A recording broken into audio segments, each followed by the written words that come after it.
আচ্ছা ভাই, তুই কখন কাউকে প্রপোজ করেছিস? হ্যাঁ করেছি তো, তবে ওটাই জীবনের প্রথম আর ওটাই জীবনের শেষ। আর সেটা কোনোদিনও করবো না। কেন ভাই, এরকম কথা কেন বলছিস? আরে একবার একটা মেয়েকে খুব ভালো লাগে, তো আমি তো কোনোদিন প্রপোজ করিনি। তাই আমার পাড়ার একটা সিনিয়র দাদার সঙ্গে একটু আলোচনা করলাম কিভাবে প্রপোজ করা যায়।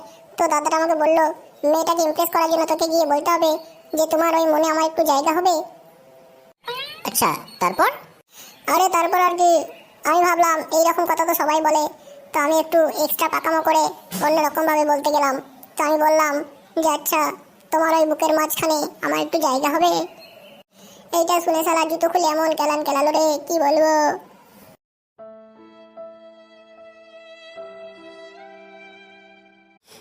আচ্ছা ভাই, তুই কখন কাউকে প্রপোজ করেছিস? হ্যাঁ করেছি তো, তবে ওটাই জীবনের প্রথম আর ওটাই জীবনের শেষ। আর সেটা কোনোদিনও করবো না।